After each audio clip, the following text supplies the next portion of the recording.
this season. As of next fall, I should say, we're going to be on Tuesday nights at 7:30. And we hope it's the first Tuesday night of every month. We're only going to run it once a month. And from there on in, it'll be at 7:30 in the theater, so that everybody who can attend will have an opportunity. Needless to say, this has been a very successful program, not only by the people who have attended, but also those who have watched it on pitch. And it seems that if you look at the desk, you'll see that we're on practically 4 days out of the 5 with some of the stories that we have. In the meantime, I'd like to thank all those participants who were nice enough to speak to you and tell you their life story, as well as the people who have showed up and watched it. In addition to that, I'd also like to thank my dear wife, who has been my sounding board, who has assisted me, and who has listened to me with all my problems.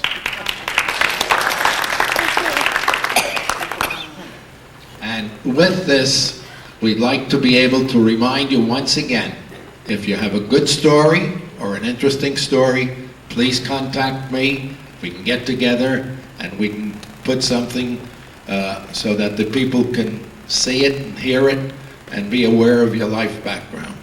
And now what I'd like to do is introduce to you Joe Maltz, who has an extremely interesting background. Just by, if you read this, he doesn't have to talk. He was the gentleman who worked for ABC, took the pictures of the 1972 Olympics where the Israelis were killed, and he will tell you his entire story. Joe Maltz.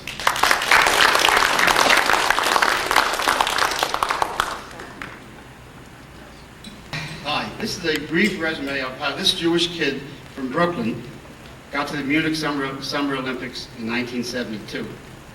I graduated from Brooklyn Tech High School in January of 1945, and then spent 15 months in the Navy, all of it in a radar training school.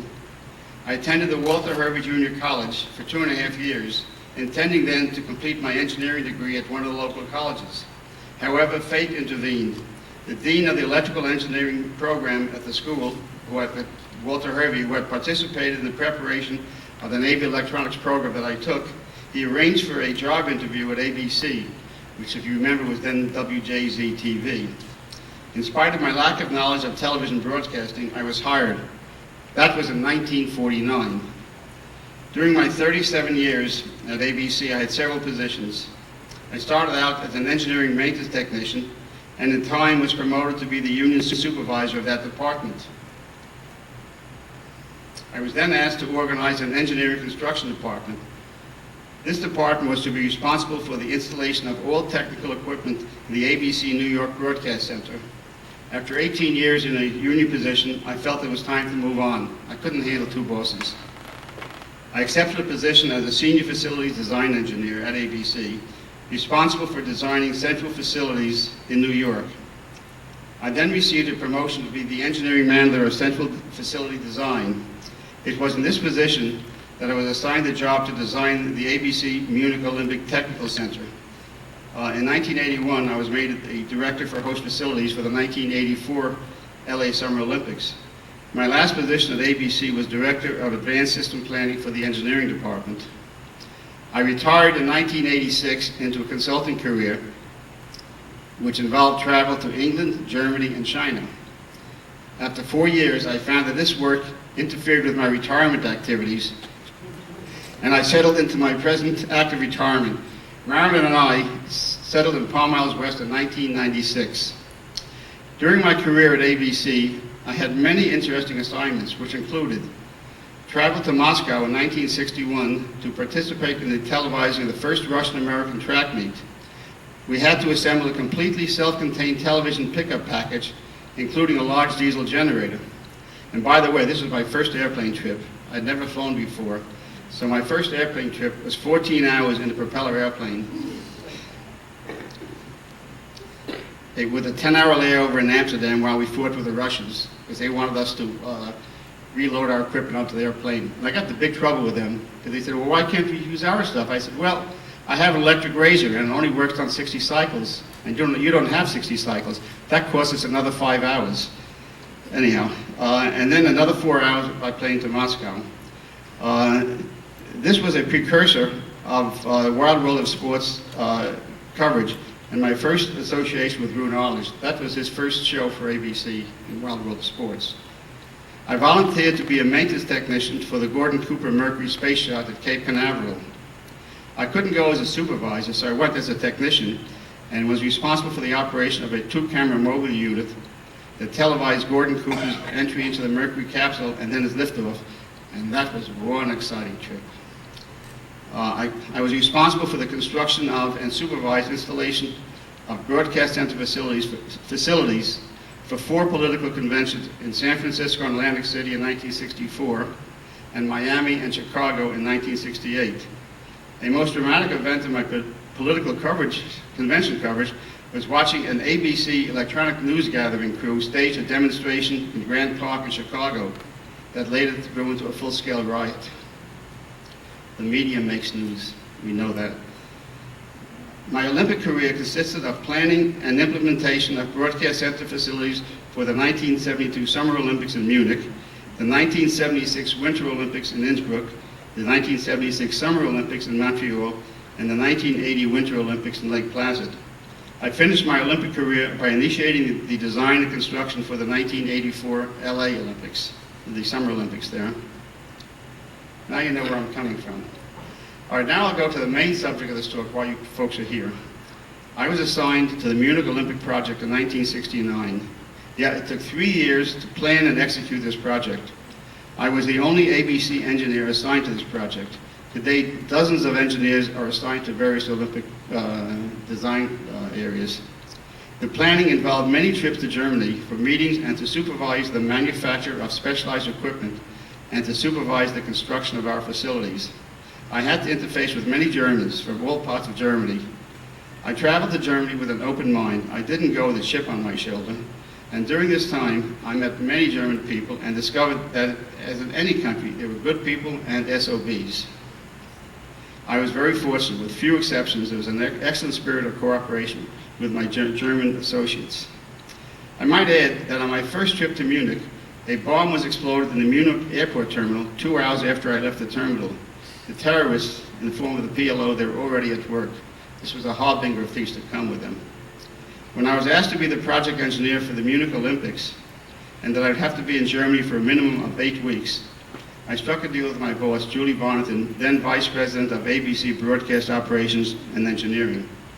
I wanted my wife, Marilyn, and our 3 children to accompany me to Munich.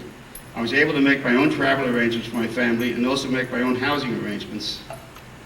Marilyn, our 3 children, and I flew to Luxembourg around July 1st of 1972, and then did a 1,200-mile tour of Belgium, the Netherlands, France, including Paris, Switzerland, Northern Italy, Venice, Innsbruck, Austria, and finally arriving in Munich about the middle of July. We settled into a nice 5-room apartment 1 block from the ABC headquarters, the Munich Sheraton. While I was working, my family enjoyed a full guest privilege at the hotel, and they were able to enjoy the sights of Munich. A little bit later on, Marilyn might give you some of her thoughts on being a Hausfrau in Germany.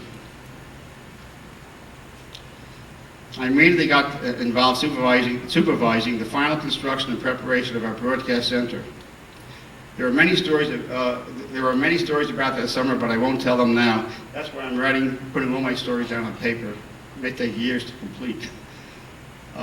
Marilyn and the children returned to the U.S. in early September so that all of them, including Marilyn, could start school. Now the story of the Munich tragedy from an insider's view. The 1972 Munich Olympic site was built on a 740-acre tract that was originally the airport that Neville Chamberlain made his infamous "Peace in Our Time" statement. The airport was bombed into oblivion during World War II and became a dumping ground for rubble from the rest of Munich. The Olympic site was dubbed the Oberwiesenfeld. I don't know the literal translation. Anybody who know the literal translation of Oberwiesenfeld? Yeah. What is it? Upper. I know it's upper. What's Wiesen? Feld is field. What's Wiesen? The middle. Middle. Thank you. Now I lost my place. Oh, that's okay. This was going to be a showcase for the new Germany. The German government stated that this was going to be the serene Olympics. There would be nothing to remind people of Germany's Nazi past. The police assigned to the games were outfitted in light blue, non-militaristic uniforms, topped off by what we know as freshman beanie caps. The security was minimal. It was relatively easy for most people to gain access to the athletes' Olympic Village. And a little bit later on, I'll describe the layouts of the village. In the village was a large shopping center that featured all sorts of athletic accessories, including warm-up suits, athletic shoes, and large soft leather athletic bags. The ABC Broadcast Center, well, maybe I'll show you. All right, I'll describe the Olympic Village at this point. It was a rather large area. The athletes' residence and shopping areas were on this whole area here, occupied many acres. There was a chain link fence that surrounded the entire Olympic Village. It was an 8-foot chain link fence, no barbed wire or anything. And then there was a berm, about 12 foot high, that surrounded that to give the athletes some sort of priority. We'll come back to this in just a minute now. I'd like to give just a brief description of our facilities. In our studios, we had a two-color camera interview studio, and what you have over here is a picture of the studio. And this was the control room itself with Drew Knowledge and his associates. Now, all the equipment was built by the Germans to our specifications. All right, we had two-color cameras, we had 18 videotape recorders, and in those days, they're not like the little videotape recorders you see here. We called some of them VR2000s because they weighed 2,000 pounds, and they had 2,000 transistors in them. It required one engineer for each machine. We also had a film projection facility, which don't use anymore. A lot of the shots for the Olympics were shot on film, and we had to transfer it to tape in that facility. Then we had a two-camera graphic studio, offices, and other support facilities. So we had over 400 people at that operation. And this was just a small portion because, you know, the Germans and every other broadcasting company in the world, or every other country that had broadcasting facilities, had their studios there. Now, we'll go on to the tragedy itself. News correspondents have written much about the Munich tragedy. Sportscasters turned reporters and researchers. This is the story of my involvement in this tragedy. I wish that had never taken place. However, it did happen, and I had an involvement in the television coverage of this tragic event. This is my story. Marilyn and the children had gone home. All of them had to start school. Life in Munich had settled down to a daily routine. Each morning I would drive down to the Olympic site, which we call the Oberwiesenfelde, to the ABC Technical Center to check all that was in order so that the day's television shooting, and you'll pardon that unintentional pun, could take place without a hitch. I was in the lobby of the Munich Sheraton when word came in that something was afoot at the Olympic Village. Arab terrorists had invaded the Israeli athletic department. Apparently, the terrorists outfitted themselves in warm-up suits and stuffed their weapons into the leather Puma athletic equipment bags. It was just a simple matter to climb over the chain link fence, which was really no protection at all. And many people are doing that to go shopping in the Olympic Village. We didn't go over the fence, we had passes, but you get sneakers for $6 a pair. It was wonderful. I decided to take the shuttle bus to the Olympic site, not knowing what I would find there. I don't recall exactly, but there must have been several ABC newsmen and sportscasters on this bus because we had a load full this time. Everybody was anxious to find out what was happening. When we arrived at the ABC compound, we were briefed on the situation. The Arab terrorists had indeed invaded the Israeli athletes' living quarters in Building 31 in the Olympic Village, which was situated next to the ABC compound, which is separated by this 8-foot chain link fence. If you look over here again, this area over here was the total broadcast center. We occupied this portion right by this road that ran from the Olympic Village on out to the outside world.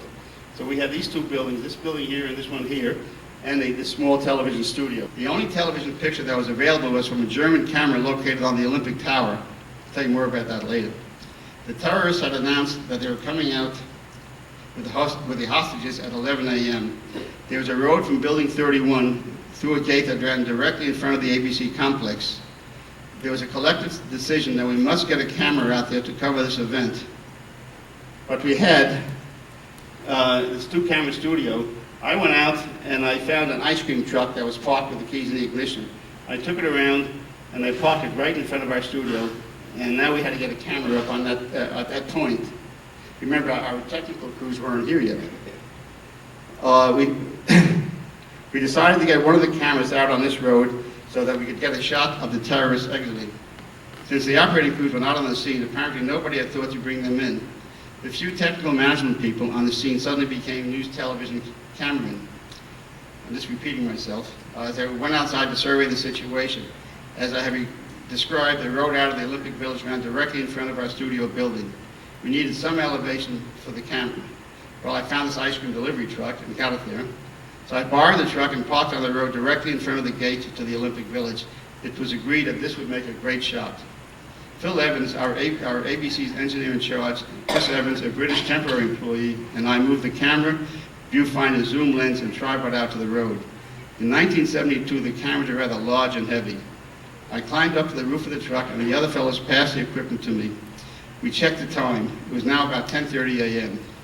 I installed the tripod, camera, zoom lens, and viewfinder.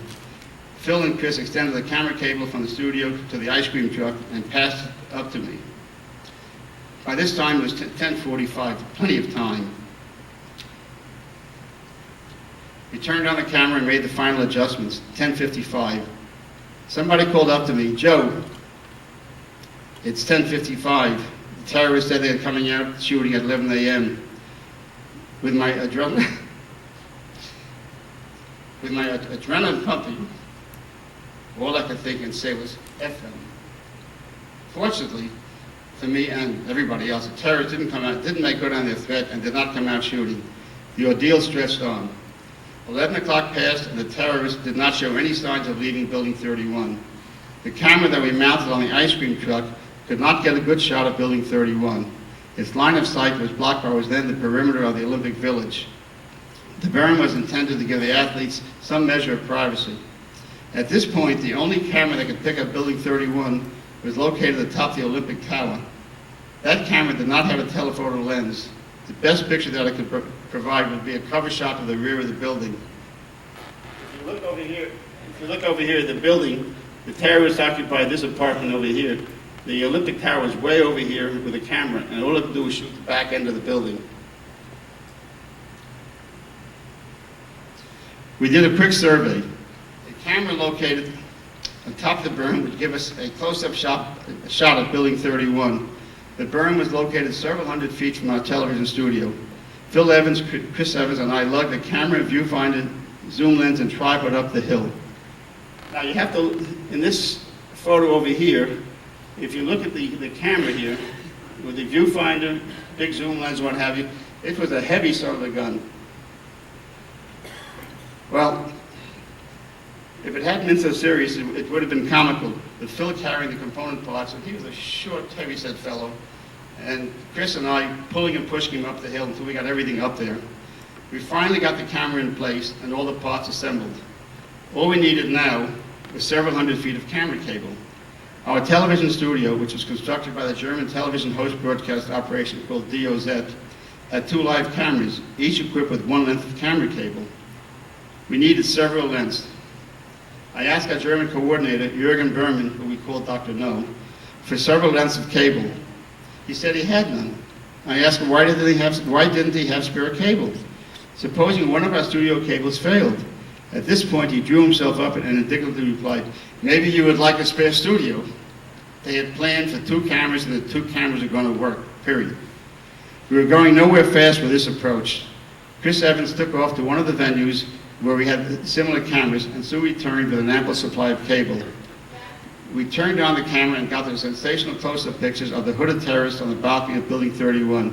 That camera provided the world with dramatic pictures of the unfolding tragedy. Now, if you want to take a look, we'll do it afterwards, these 4 pictures were all from that one camera. Some of them I got off our screen, and others I got from other people. but this was the building 31, and each one had a balcony, so this was the other end of it. And if you look, this picture over here shows two of the German police with their guns. They were thinking that maybe they were going to storm the room. And then over here, there were negotiations going on between one of the terrorists and the German negotiators. And these are more German police wandering around the balcony. They didn't know what to do with themselves.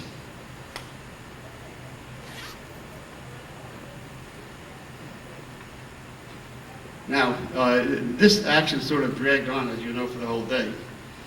My next heading over here is Marilyn's telephone call. The news of the terrorist action spread around the world.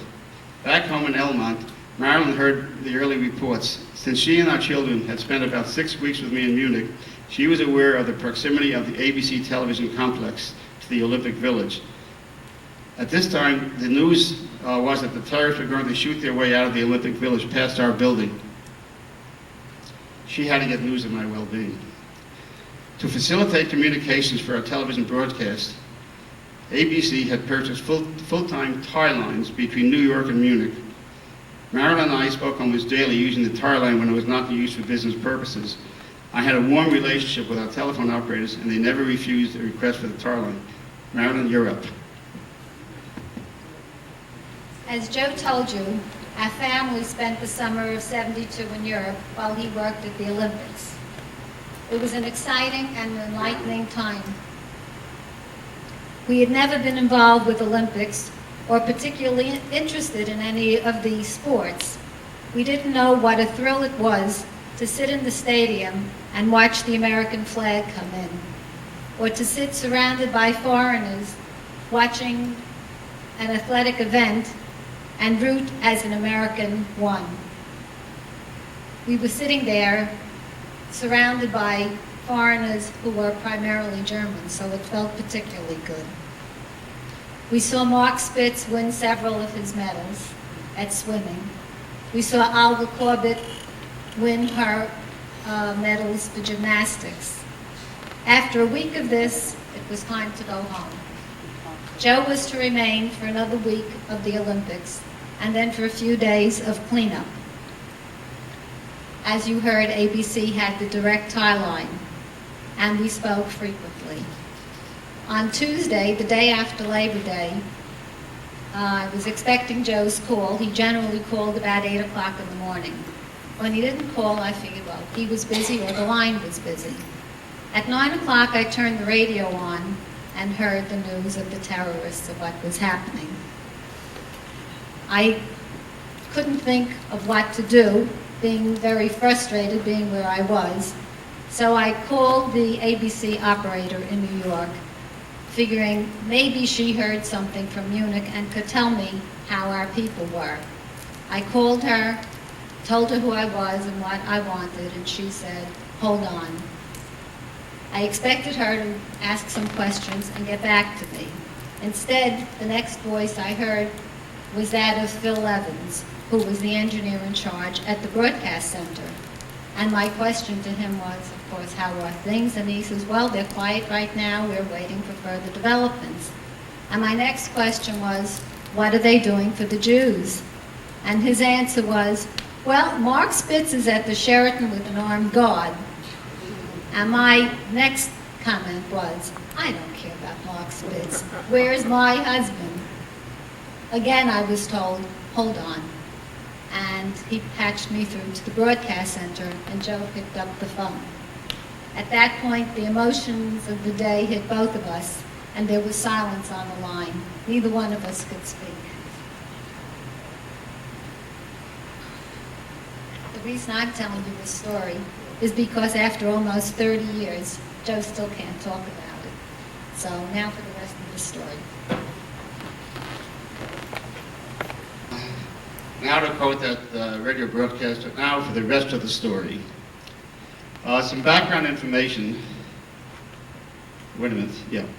A consortium of German television networks served as the host broadcaster. As such, they provided the basic central technical facilities and studios. Several of the larger countries provided their own unilateral studios so that they could produce programs that were of specific interest to the viewers at home. Of course, ABC had the largest unilateral facility, including our own master control room, since we had the exclusive television and radio rights in the United States. Since this was in the early days of satellite transmission, there was only one satellite link to the United States. As I previously related, there was only one usable camera shot at Building 31, and it belonged to ABC. As the hostage drama unfolded, the ABC coverage changed from one of sports to news, and I believe that it was this coverage that gave Roone Arledge his first taste of television news reporting and started him on his path to take over the ABC news department. See, I was there twice, once with the ABC Sports, right about the sports, and one where he started his news coverage. We started satellite transmission with Jim McKay acting as news anchor, and several ABC sports commentators were now acting as news reporters, several of them including Peter Jennings and Howard Cosell. Now, coincidentally, Peter Jennings, who was not part of the sports department, and as you know was a specialist in reporting on the Middle East, had come there to do some cover stories on some of the Arab teams. Anyhow, he was pressed into service along with Cosell at SOB and several of our other commentators. They sneaked into the Olympic Village and from telephone booths wherever, we're giving on-site reports using the German telephones, which we hooked up the other end of it into our audio consoles. At this point, somebody at the ABC News assignment desk in New York made a tactical error. A CBS staff person asked an individual at the ABC News assignment desk that the events in Munich be treated as a news story and that ABC provide full coverage. That individual didn't realize that ABC was shortly going to lose its access to the only available satellite feed. We had booked a satellite for a morning transmission and could not extend our time past the expected end of the standard sports broadcast because CBS had previously booked the satellite for a short news segment. At the appointed time, we lost our access to the satellite, and CBS News now had control. As long as they had previously booked the bird, they could extend their time until our next scheduled transmission, which wouldn't take place until the early evening. CBS, of course, started reporting news of the terrorists holding Israeli athletes as hostages. They initially used the video feed provided by the Germans, which was not a very informative picture. The CBS people then realized, and I'm not quite sure of those details, but I think the telephone company sort of helped them in New York, that they had access to the ABC video feed that showed a close-up of Building 31. They promptly put it on the air. I don't know whether if it was legal or not, but they did it. Somebody at ABC in New York put in a crisis call to our video control room in Munich with the message, CBS is stealing our video pickup.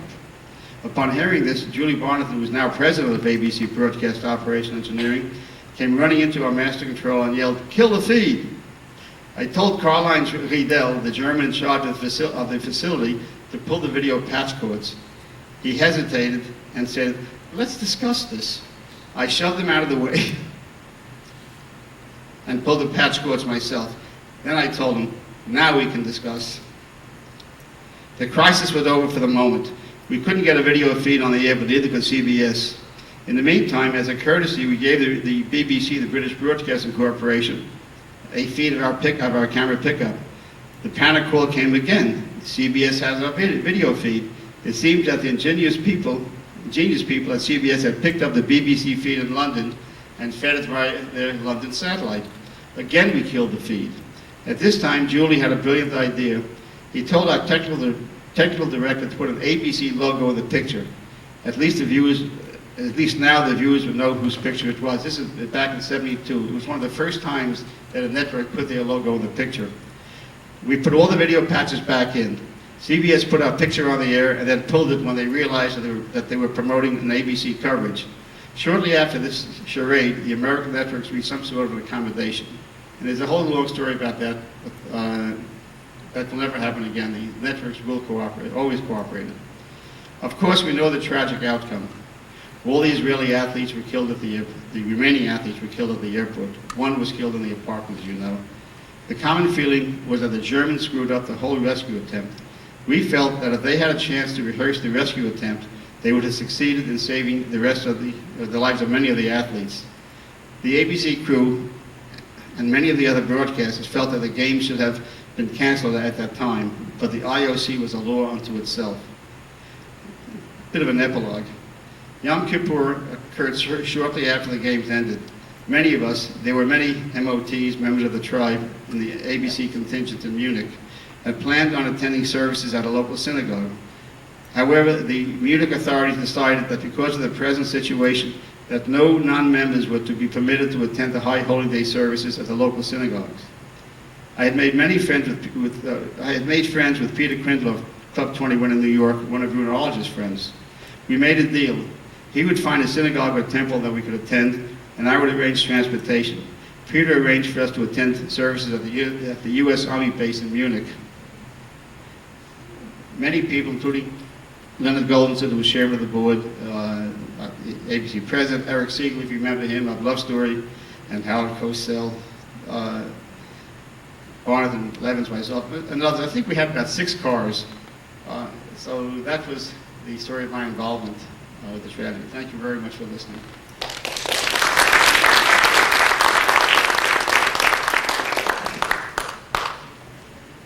I'd like to thank Joe Maltz for his presentation.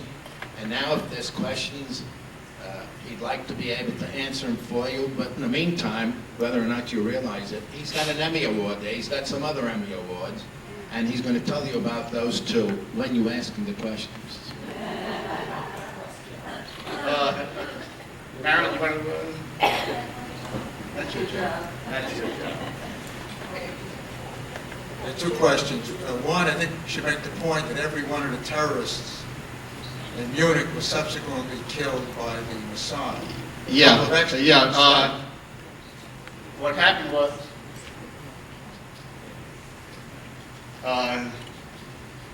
the casualties, there was one policeman who was killed at the airport. One Israeli, Moshe Weinberg, the wrestling coach, was killed in Building 31. Now at the airport, 3 terrorists were killed, 1 committed suicide, and then the ones that escaped, you're right, they were all hunted down by the Mossad, one by one, and they got them. And the other is about the attitude of the German police and the Germans themselves during this entire episode. I tell you, my background is such that I had very little involvement with the Holocaust. My family was not involved, and being rather young during those years, I didn't have any strong feelings. When I went there, I found most of the Germans I dealt with, even some of the older ones, were very nice. You know, and I think you were in Munich for a while. In their trolley cars, they had special seats set aside for veterans and older people. Generally speaking, I found most of them to be good. Now, I had one occasion, this one fellow who's a very close friend of mine, a man named Erwin Rhind. He was from northern Germany, and if you looked at him, you'd say this was a real Nazi. What do they call him? Sweet Erwin, what do they call him? He's so shy.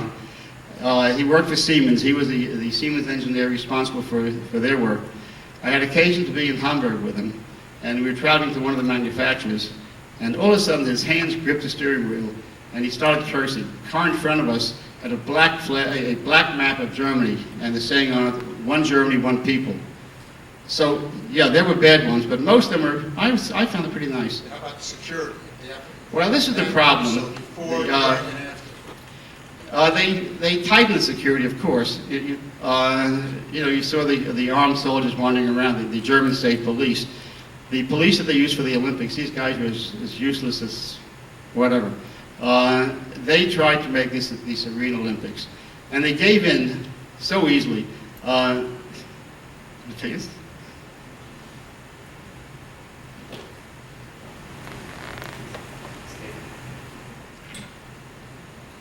They were very easy to bulldoze. Very easy to bulldoze. A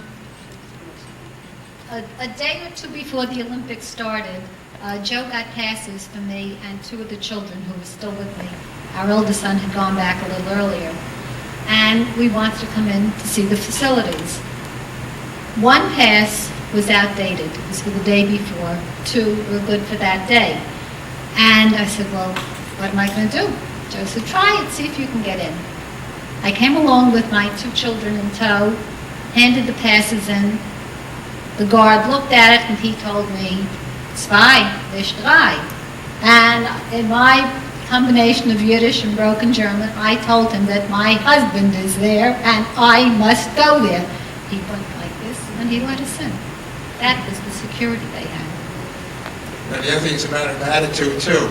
A couple of weeks ago, there was an article in the New York Times that Israel's greatest friend today is Germany, and they're against the Palestinians. The French, we all are France, pro-Palestinian. Did you detect an attitude towards Israel? Speak into the mic. Just detect an attitude towards Israel and the Palestinians at that time? No, remember, this was Olympic time. And one of the things we did see the day after the tragedy, now most of the Germans I spoke to felt that the Olympics should have been canceled. We hired a lot of young people as runners, assistants, whatever, interpreters. The next day they were all wearing black armbands. Every single one of them. Now, just a little bit of a difference. This was the Munich Olympics 1972, the Serene Olympics. I was in Innsbruck in 1976 for the Winter Olympics. The security there was outrageous. We had two things that happened. One of our drivers who was told to take some videotape up to one of the mountains and don't stop for anybody. Well, he took it literally and he went through a roadblock. Well, one of the Austrian soldiers, they put a hole this big in the dashboard of the car. They threw him in jail, and it took a lot of doing to get him out of there. And the other portion was one of our friends who was a director of unit managers. He was at the ski jump, and we had wires strung all over the place, and somebody had tripped over one and threw them apart. Well, he bent down to splice them. One of the Austrian soldiers came over and gave him the butt end of his rifle. The guy still had pains for years after that. Yeah. Not too long ago, there was a special about the 72 Munich Olympics. And if I remember correctly, that it was the German police who screwed up with the problem at the airport.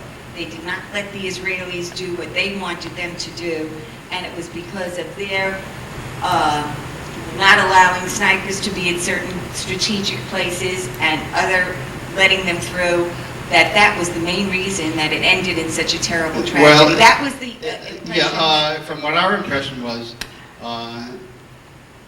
it certainly would, the hostages would have had a better chance. The Germans screwed it up completely. They didn't have their night scopes, they didn't have enough snipers at the airport, and we've always felt that if they had a chance to rehearse it, they would have done better. But it was a matter of national pride for them. It was mistaken national pride. They were stupid. They didn't allow the Israelis to. Well, but, who says that the Israelis would have? We don't know. We don't know. We don't know. They would have tried hard. The Germans, they did the best they knew how, figuring their national characteristics. Really, they were only following orders. Right.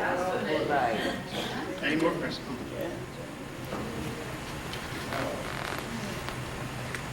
Were you able to get any closer to 31, other than over the fence? Oh, yeah.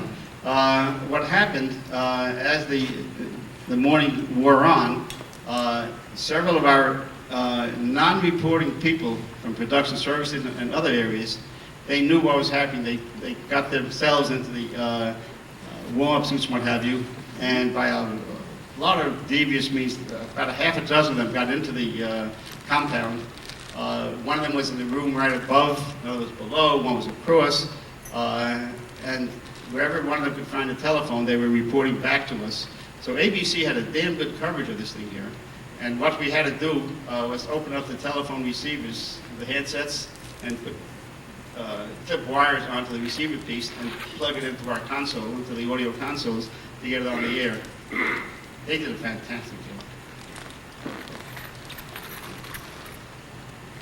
Joe, I never had a favorable impression of Howard Cosell. But why did you refer to him as an SOB? Pardon? Why do they what? Why did you refer to him as an SOB? Well, Howard had a reputation. His favorite thing was to insult people. Now, just a little personal story. At the conclusion of the Olympics, we had what you call a knockdown party where the advertisers, sponsors, friends of the family were invited. There were 6 of us, 6 management people, who attended the party, and we were hosts. Now, this fellow Peter Crindler, who became a buddy of mine because I pulled him out of a party when he was drunk, and we became very good friends, he insisted that I sit at his table. Now, he's a people collector. Among the people were Howard Cosell. I had the very good fortune to sit next to Howard Cosell. And, just to make conversation, and I said, oh, it's a very nice party. He looks at me and says, you turned me off. I said, thank you very much, and I went the other way. But this was only typical of Cosell. He insulted more people. In fact, on one of the bus trips to the Olympic site, Jim Toomey, if you remember him, and Bill Russell, the basketball star, they were color commentators, and I'm sitting right behind them, and the 2 of them are muttering about Howard Cosell. What a pain in the ass. Nobody liked him.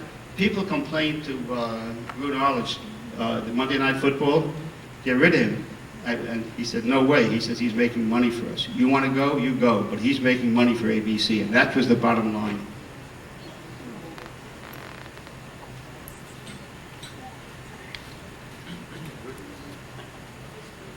I remember, I see here that you're very emotional about this. And I remember Jim McKay was very, very emotional about this too. He was our only connection with all that you're talking about. And what I want to know is his emotions and that of the other celebrities you're naming. I'm interested how they felt at the time. Guys like Jennings, Peter Crindler, is that the guy from 21? Yeah, that's right, yeah. And those people. Well, first of all, I may have cried since.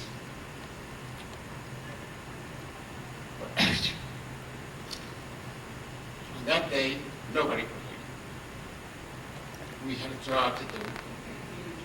On that day, nobody cried. We had a job to do. Now, a little bit about Jim McKay. As you may remember, Chris Shankler was the lead commentator, and he did the live work in the evening. McKay did voiceover on videotapes, so he was there earlier, and that's how McKay fell into it. If you watch the end of the show, it was real. The tears were real. The tears were all real. People in the control room were crying. How about Jennings? He wasn't in the control room, so I couldn't tell. He's not an anti-Semite, no. Peter Jennings is a terrific newsman, very good. As you know, he had an Arab wife, and of course you had certain sympathies there. But he's fair and honest. I wouldn't say anything bad about him. Joe, I don't want to, I understand where you're coming from, but it's one of the things that a lot of us believe is that Peter Jennings is not fair, and that he does not represent true. He's very pro-Arab. He does not represent what should be a real broadcasting person. I will not discuss his politics. All I know is that in whatever dealings I had with him, he was fair. And he started out as a reporter for WABC in New York. And whoever worked with him, and we had an awful lot of Jewish people there. His sympathies may have lied with the Arab world because of his background, but he was fair in his reporting. Now, would you expect a person who had sympathies with Israel not to be fair in the reporting? You have to. If you're a newsman, you must be balanced. And that's all I can say about Peter. I think he's good.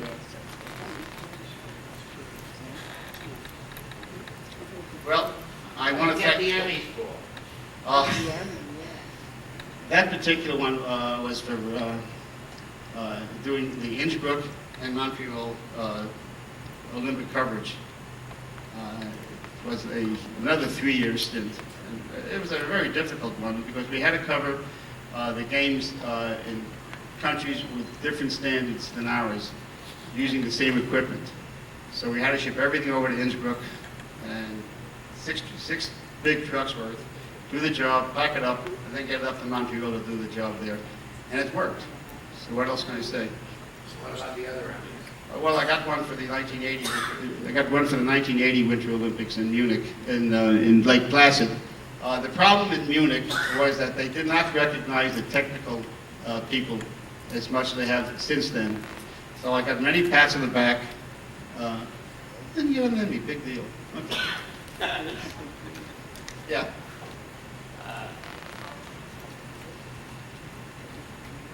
Can we go to Montreal? That was the 76 Olympics. That's And correct. You worked that also. Yeah. As I recall, I was there at those Olympics, and I remember there were two outstanding events. Maybe you could comment on that. One of them was Esther Rupp, who was an Israeli sprinter, and she made the finals in the 100-meter dash, and got a good reception from the Montreal crowd. But the other thing is that there was a flasher that year. Oh, yeah, we all saw that. For everybody. Yeah. Well, I have to tell you something. I did 4 Olympics. I have never seen one live event. I was there. It was at closing ceremonies, and my younger son and I had seats, I think it was probably the top row of that stadium. I don't know if you remember. It had this very unusual roof, which they ran out of money on and couldn't complete. And just as things were finishing up, suddenly there was a roar, and you saw this guy running around the stadium in his birthday suit. But I guess speakers were in fashion at that time.